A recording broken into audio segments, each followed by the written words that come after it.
Welcome back to Pod Save the World. I'm Tommy Vitor. I'm Ben Rhodes.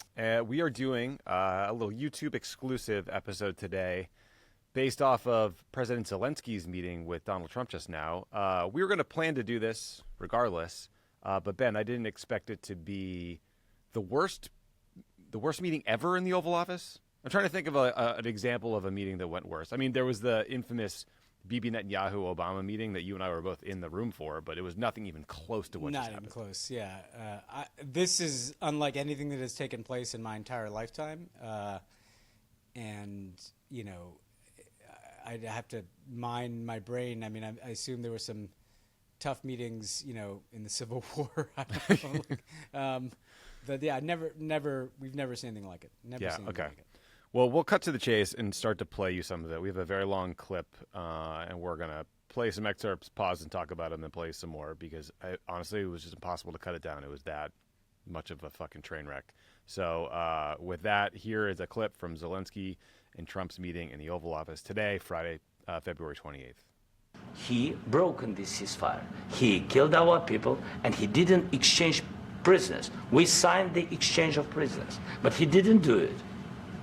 What kind of diplomacy, JD, you are speaking about? What do you mean? I'm talking about the kind of diplomacy that's going to end the destruction of your country. Yes, but if you Mr. President, with respect, I think it's disrespectful for you to come into the Oval Office and try to litigate this in front of the American media. Right now, you guys are going around and forcing conscripts to the front lines because you have manpower problems. You should be thanking the president for trying to bring an end to this conflict. Have you ever been to Ukraine that you say what problems we have? I have been to. Come once. I've actually watched and seen the stories, and I know what happens is you bring them on a propaganda tour, Mr. Pause President. there, Ben. Okay, stop. Yeah, okay, stop. This is the worst okay, stop episode in history. So what you can hear there is Zelensky does this wind-up where he's talking about how we can't trust Putin to implement a ceasefire because he breaks every agreement he's ever signed. And actually, I was just watching Mike Pompeo on Fox News talking about how the United States pulled out of all these arms control agreements during the first Trump administration because Putin was breaking the terms of the deal. But, you know, it was hard to tell exactly what kind of sets the meeting off here, Ben. But I do think JD Vance is kind of the chief arsonist because Zelensky pretty quickly calls him out and is like, okay, you seem to know a lot about my country. Have you ever been there? And obviously JD Vance has not. And he flips out about it and just, I guess, says that any visit to Ukraine is a propaganda tour now. Yeah, two things stand out to me about this. First, just so people know what Zelensky's talking about, he's talking about the Minsk agreement that was reached in the late Obama administration to essentially freeze the conflict and have some kind of process whereby the Ukrainians had autonomous regions in these places where the Russians had invaded in eastern Ukraine. And what he's saying is Putin broke the ceasefire. The last time someone tried to do what Trump's doing, you know, Putin is the one that violated the agreement and reinvaded the country and dramatically escalated. And that's just a fact. It's not an opinion, you know. So this is going to be a reoccurring theme here that Zelensky's saying facts and JD Vance and Trump are just basically offering Kremlin talking points in response. And then, Tommy, I said this to you, but for JD Vance to refer to visits that people make to Ukraine as propaganda tours was one of the most triggering things in many that were said today, because what people do when they go to Ukraine is they often visit Bucha, for instance, where there were war crimes committed, where innocent civilians were massacred, where children were killed. And to call that a propaganda tour is so beyond the pale. It's essentially him calling the truth propaganda. When people go to Ukraine, what they see is the reality of a country that's been invaded and bombarded and had tens of thousands of children kidnapped and tens of thousands of people killed. And JD Vance calls that the propaganda. And it's up as down, it's, you know, black as white. It's just 180 degrees wrong. And I agree with you, Tommy.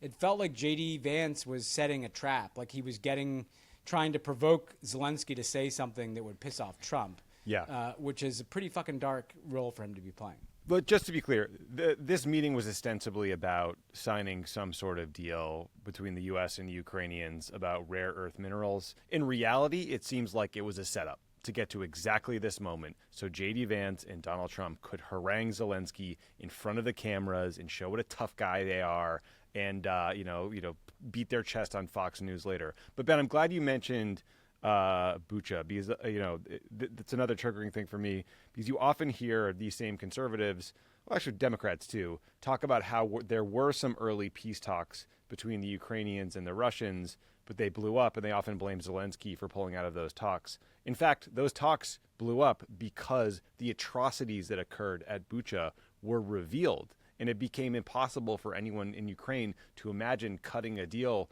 with Putin and the Russians in that moment. Yeah, and this context was entirely missing. They seemed to be offended by Zelensky pointing out that his country was invaded by Putin. That seemed to offend Trump and JD Vance. And I think another piece of context here, Tommy, is Zelensky is a profoundly exhausted person. And you can see it on his face. You can see it on his face. I've heard this from some Europeans. Like this guy probably barely sleeps at night. He has been besieged by the Trump administration, bullied into trying to sign this absurd deal for critical minerals. And he flies to Washington because he feels this thing slipping away from him, this thing being U.S. support, as kind of a Hail Mary. And then he sits down and they bring the cameras in, and he just starts getting insulted to his face by people who can demonstrate no degree of empathy. I mean, like, they don't even, not even a perfunctory, tribute to what the people of Ukraine have done. And they insulted not just Zelensky, this is important. They insulted the Ukrainian people. He said the only people you can get to fight are conscripts that you force to the front line. So that's insulting the troops. That's insulting the Ukrainians that have been fighting and saying they don't want to be there. They're only there because Zelensky made them go there. When in fact, Putin is the one that conscripts people. Putin is the one that did a mobilization. And so we can talk later about whether Zelensky erred tactically here, but I have a great deal of empathy for what he had to go through. Yeah, I mean, look, you're Trump being offended by reality and people insulting Zelensky is going to be a theme of this thing. The press corps even gets in on the action, but we'll get to that in a minute. But let's keep rolling that clip. Do you disagree that you've had problems bringing people into your military? And do you think that it's respectful to come to the Oval Office of the United States of America and attack the administration that is trying to prevent the destruction of your country? A lot of questions. Let's start from the beginning. Sure. First of all, during the war, everybody has problems. Even you, but you have nice ocean and don't feel now, but you will feel it in the future. God bless. You don't know that. God bless. God bless. You will not have a war. Don't tell us what we're going to feel. We're trying to solve a problem. Don't tell us what we're going to feel. I'm not telling you. Because you're in no position to dictate that. Remember this. You're in no position to dictate what we're going to feel. We're going to feel very good. You will feel influence. We're going to feel very good and very strong. You will feel influence. You're right now not in a very good position. You've allowed yourself to be in a very bad position, and he happens to be right about it. From the very beginning of the war. You're not in a good position. You don't have the cards right now. With us, you start having cards. But right now, you don't. You're playing cards. You're playing cards. You're gambling with the lives of millions of people. You're gambling with World War III. You're gambling with World War III. And what you're doing is very disrespectful to the country, this country, that's backed you far more than a lot of people said they should have. Have you said thank you once? This entire meeting? No, in this entire meeting, have you said thank you? You went to Pennsylvania and campaigned for the opposition in October. Offer some words of appreciation for the United States of America and the president. JD Vance just gave up the whole game there. They are offended by a campaign period visit by Zelensky to Pennsylvania, which was perceived as an endorsement or support for Joe Biden. Geez, Ben, I wonder why Zelensky might have thought he'd be better off if Joe Biden was president or Kamala Harris was president and not Donald Trump, as he's lecturing him in the Oval Office about how he's gambling and about to start World War III. Yeah, there's a lot in that one too, Tommy. I mean, first of all, boy, to say that Zelensky's the one that's gambling with World War III when Putin is the one that invaded the country. I mean, the Ukrainians they don't want to be in this war. And Trump is pulling out support for NATO, which has prevented World War III. Yeah. Like, what's so fucking bonkers about this is like all the things that Trump and Vance say presuppose that Zelensky somehow wants this war and wanted this war when he was just invaded by Russia. They're the ones that raised the risks of World War III. Then to hear them lecture him about needing to thank Mr. Trump, first of all, Zelensky always thanks the United States repeatedly. He's done it, by the way, since Trump has been president, expressed gratitude for the support the United States supplies. Even though, by the way, Donald Trump is not the one that provided that support. It was Joe Biden and the United States Congress on a bipartisan basis. But they want Zelensky to behave like, a Trump staffer. They're, thank you, Mr. Trump, for being such a great president. And they don't do this to other leaders. They don't hector other leaders like this in the Oval Office. They're picking on him.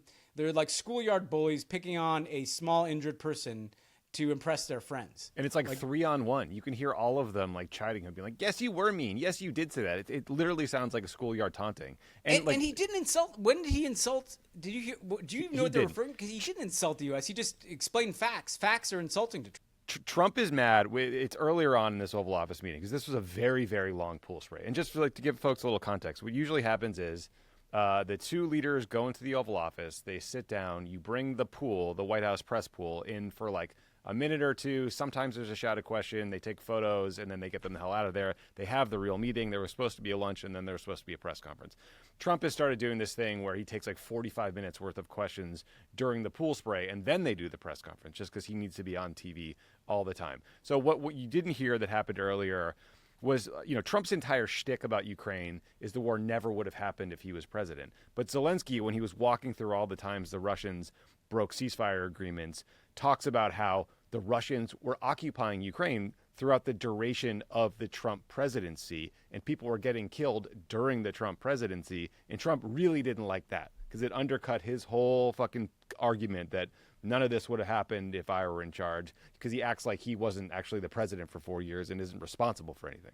Yeah, and he needs everything to be about himself and not about like the reality of what is happening in the world, particularly a reality that is counter to his narrative and inconvenient to him in any way, shape, or form.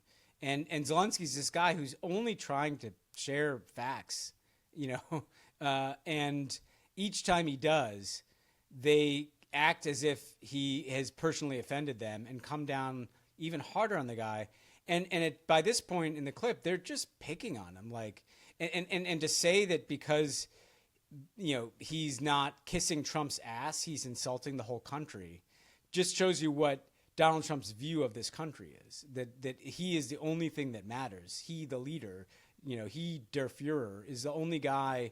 He's the symbol of the nation or something. It's absolutely grotesque. And what we can see here is like little Marco Rubio on the couch, like shrinking deeper and deeper into his seat. JD Vance is like sitting on the edge of his seat. He's the happiest little boy in town because he was allowed to go to the big boy meeting and say something. And Marco Rubio, every photo of Marco Rubio that I've seen in the context of these Russia-Ukraine talks, he looks like his soul is drifting out of his body in that moment. He looks like he is dead inside. He knows what is happening is so profoundly wrong, but he just sits there fucking silently and then afterwards tweets an attaboy at the boss. And look, there's all these reports that Rubio is like the Secretary of State in name only and actually has a bunch of little kind of MAGA supplicants who work for him on the org chart but are actually running the show over at State. So who knows? Yeah. Well, let's listen to the rest of this clip. Who's trying to save your country. It's going to be a very hard thing to do business like this. Again, I tell you. Just say thank you. I said a lot of accept that there are disagreements, and let's go litigate those disagreements rather than trying to fight it out in the American media when you're wrong. We know that you're wrong. But you see, I think it's good for the American people to see what's going on. I understand, sir. I think it's very important. That's why I kept this going so long. Trump ends the meeting later and says, this is going to be great television. So again, giving up the game. This is all about politics for them. They don't care about Ukraine. They don't actually care about anything Zelensky said. This is just domestic politics. Yeah, and they're just, like, what is he wrong about? Like nothing that Zelensky said. We'll talk later about like what his tactical decision making was, but like nothing he said was wrong. And JD Vance doesn't know what the fuck he's talking about. He's not some expert on like Ukraine and Russia. He's just some guy who listened to some podcasts. Yeah. And tries to put nothing wrong with that. Yeah. Nothing wrong with that. Sorry about that. All of you people could be This is Secretary YouTube. of State. This is YouTube. Yeah, Yeah, that's right. Exactly. This is YouTube. Yeah. But Ben, I think it's worth noting, like the meeting didn't start terribly. Again, like we said, there was like a 30-minute pool spray. There was actually some like kind of chummy moments. Let's just play a quick clip of that. Because Europe really helped. President Trump said that they made less support, but they are our friends and they are our very supportive partners. They really gave a lot, Mr. President. They did. They gave a lot, but they gave much less. No. Much less. No. No. Okay. So right there, Zelensky's talking about contributions from the Europeans to Ukraine. This is like the third time in a week that Trump has been corrected in the Oval Office about the European contribution to the Ukrainian side. Remember in the meeting with French President Emmanuel Macron like grabs his arm and is like, actually, no, 60% of what we gave them was a grant, not a loan. Keir Starmer made the same point yesterday, I believe, Thursday, and then Zelensky today. But, it was kind of like, look, Zelensky had a look on his face where, as you said, Ben, he looked exhausted. By the end of this conversation, he looks like he wants to cry. But it didn't start terribly. Like, things just escalated and got worse and worse. Yeah, but it felt like that JD Vance and Trump wanted some version of this outcome. Maybe they didn't want to go exactly like this, but they wanted to smack him around and say he was ungrateful and tell him to thank Mr. Trump. And again, what I find so appalling about it, but it's interesting, we have to understand this, is that Trump's, the headline in foreign policy is he's completely switched sides. And it's now the U.S. and Russia against Europe and Ukraine, the U.S. wanting to be in this alignment with big autocratic countries, Russia, China, the Gulf, et cetera.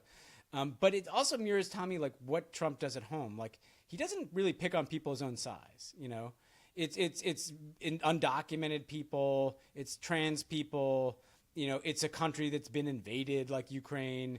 It's people in Gaza that he's dunking on and posting, weird videos about, the Riviera that he's going to build. Like, this guy is not tough. Tough people would pick on Putin. Tough people would not be terrified of Putin and beating the shit out of Zelensky on television and then telling him it's his fault. And guess who sees that? The world sees that. Like, MAGA base will, be like, oh, this is great. Look at Trump, own the libs because they think Zelensky.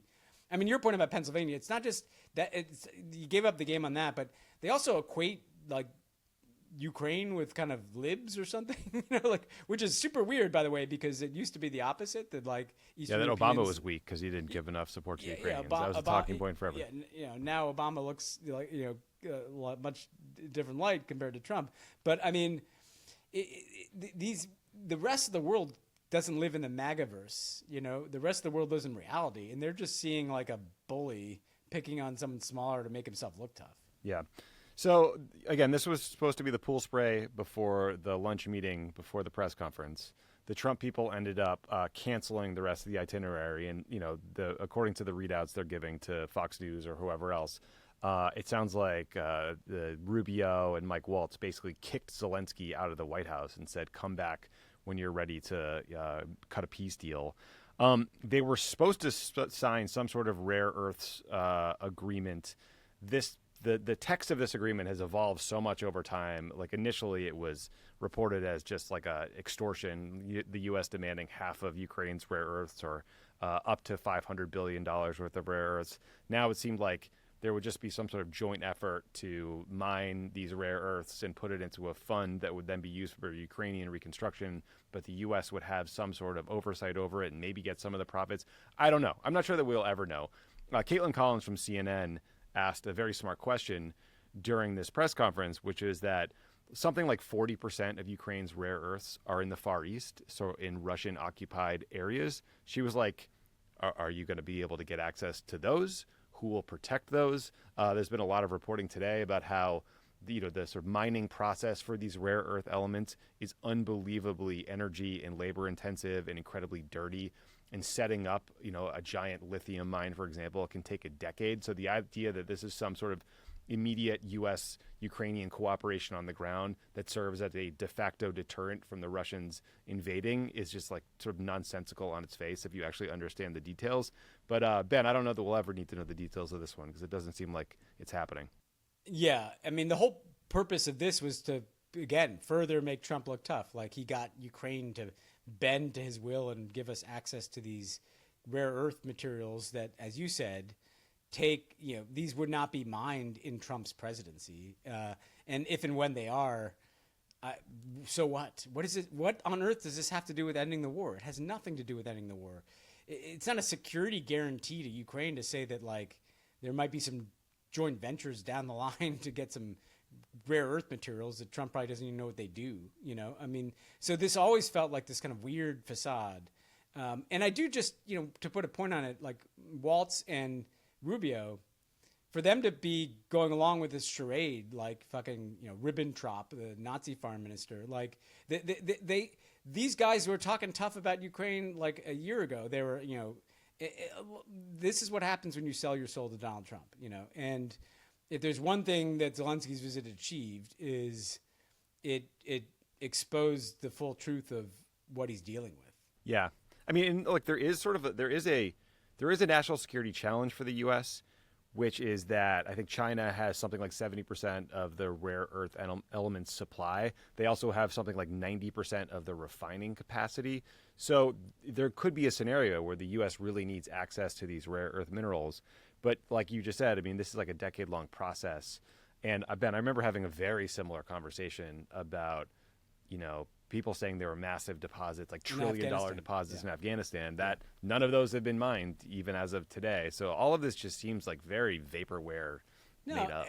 It's a huge issue. But ironically, Tommy, I know a lot about this issue from the prism of climate change because these are critical to battery technologies, to solar panels, and the EVs, Chinese are way wind ahead. Turbines. And the reality is, if you really cared about it, you wouldn't dismantle USAID because you'd be trying to be in Africa where there's a ton of these critical minerals, or in South America there are a ton of critical minerals, and in places that are not currently invaded by Russia. Like, making agreements with Chile, which has a lot of these deposits, would be a lot more rational than saying we're going to solve our rare earth materials by getting mining rights in Ukraine, that has currently been intact. It's purely for show for Trump. Yep, purely for show. Okay, well, like we mentioned earlier, Zelensky wasn't just insulted by JD Vance and Rubio and Waltz and Trump.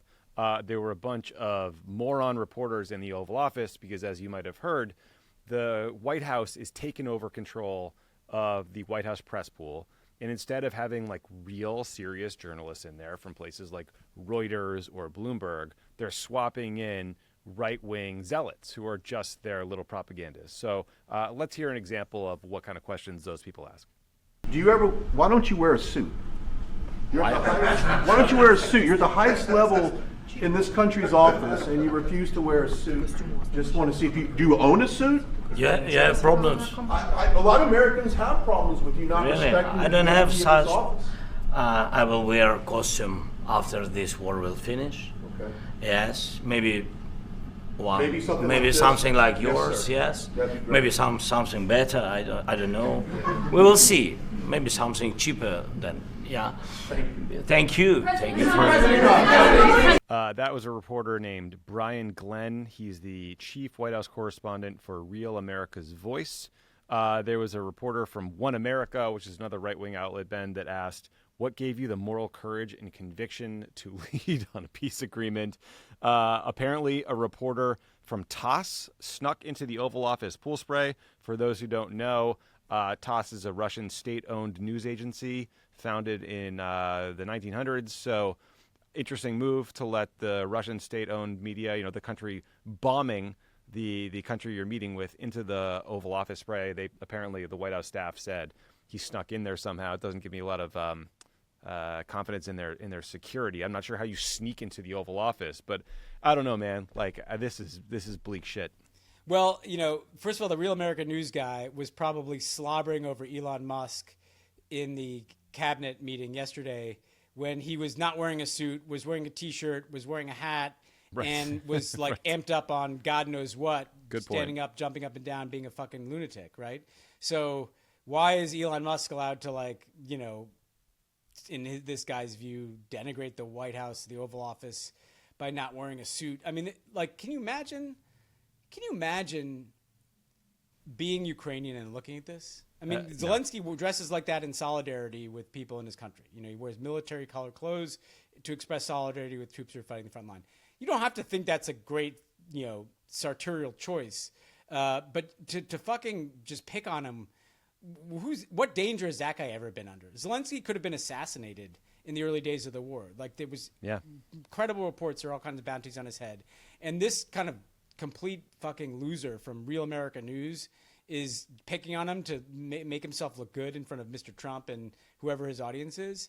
And then the TASS thing, let's just be very clear here. Like, Russian state media, which I think was like sanctioned or designated. Like, I know, I was trying to remember that. They may have been, They were definitely like a part of some, you know, one of the things the Biden administration rolled out.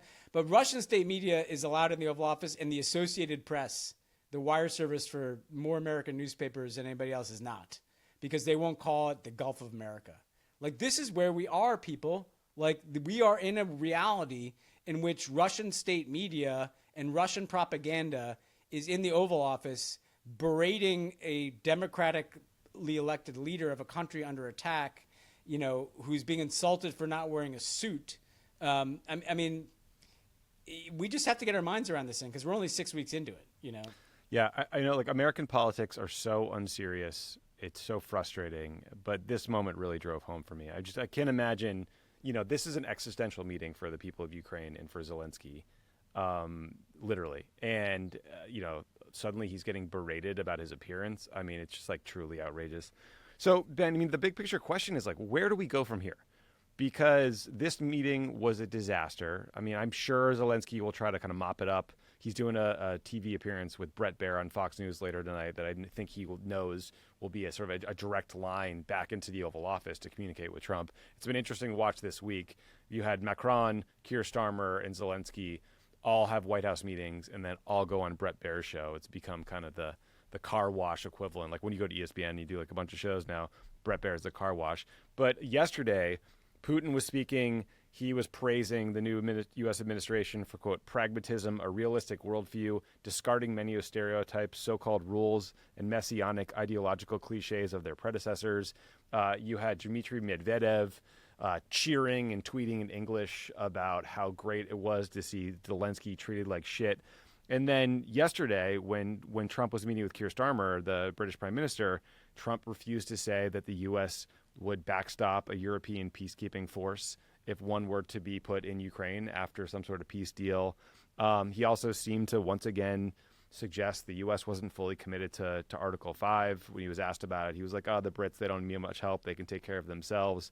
And then at one point he said to Keir Starmer, could you take on Russia by yourselves? You know, like kind of joking, but not really. So I don't know, pretty dark, man. Like, where do you think that we go from here? Again, I think if there's any utility in this, you know, because you might say Zelensky should have just shut his mouth and taken it and then tried to sign his rare earth deal and, you know. But actually, I think it's something useful in just surfacing this, you know, and just clarifying this is where we are. We've learned that Trump has flipped 180 degrees to the Russian side. We've learned that his approach to peace is to bully Ukraine and ask nothing of Russia. We've learned that the Republican Party in the United States has completed the process of not having any spine and capitulating to Trump's foreign policy.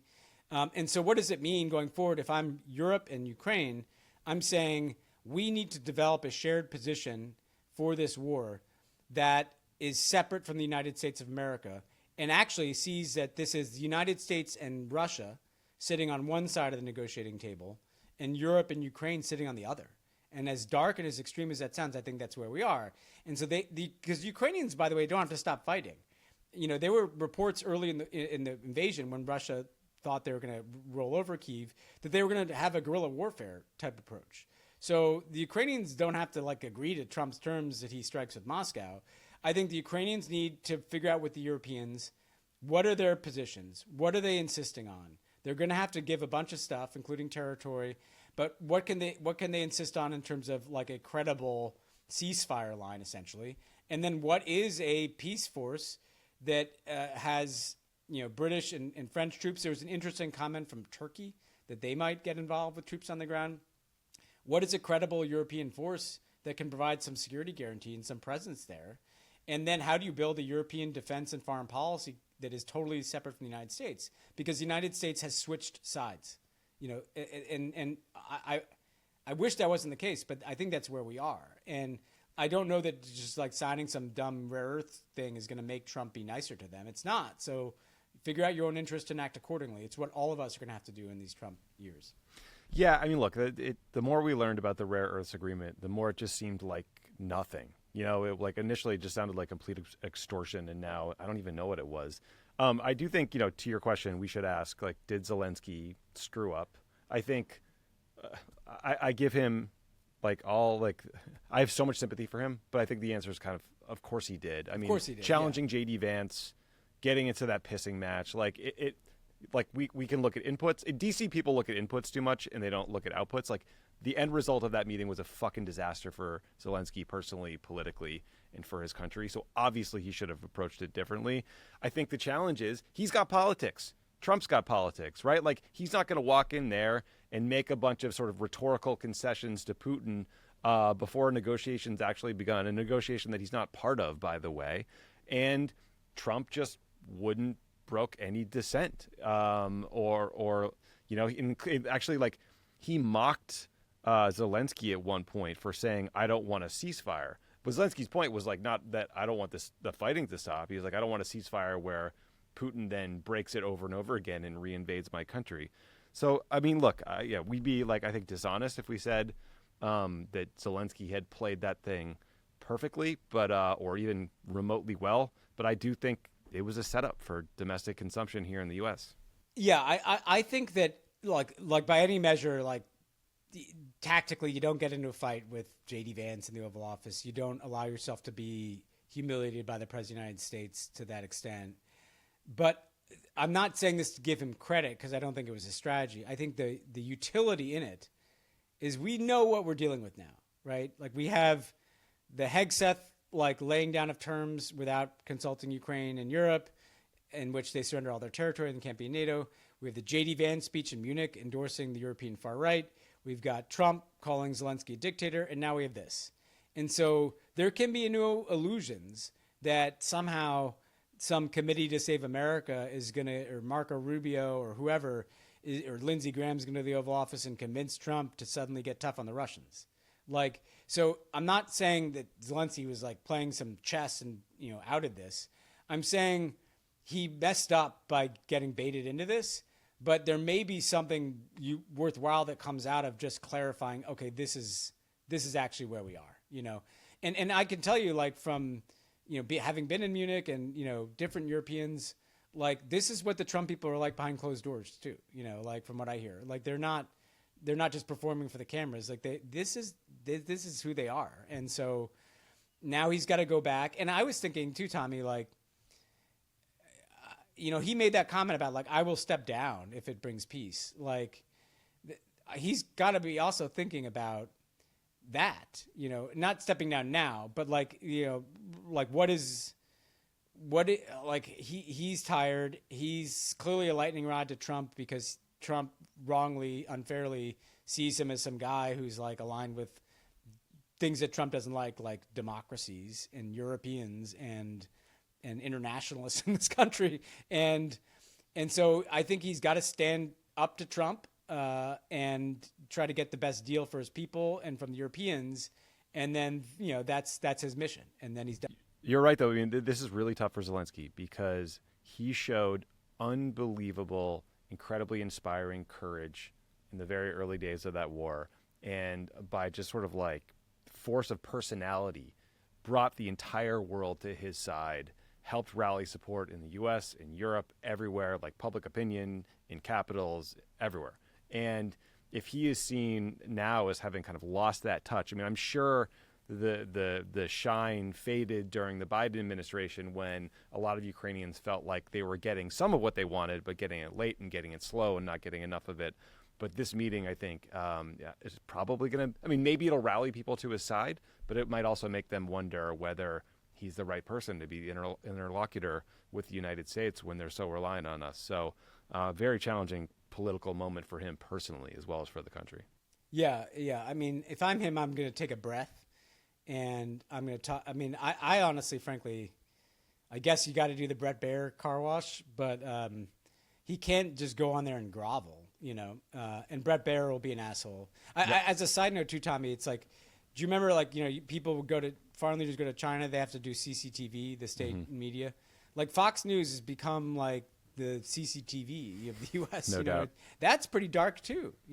That's not normal people. There's a lot of other people that you could do interviews with, but they know that they have to talk to Brett Baer and Fox News because that's who Trump wants them to talk to. Yep, dear leader will be watching. So I'm sure he'll kind of recalibrate this a little bit, but he can't fold or capitulate, and that's also not in his character. And I think you go back, you talk to Macron, you talk to Starmer, you talk to Merz and Schultz and the Germans, if you're Zelensky, and you kind of go back to the drawing board. Okay, what's our position? Our being Europe and Ukraine, and this negotiation with the U.S. and Russia. Yeah. Dark day. Well, historic day. Yeah, one of many we've been covering recently. Well, I'm very glad that we decided to do this. I had no idea how horrendous it was going to be, but great to get to talk to you, Ben. I thought we'd be talking about a rare earths agreement. I know, I did too. Trying to explain why that was important. But thanks for watching this YouTube exclusive.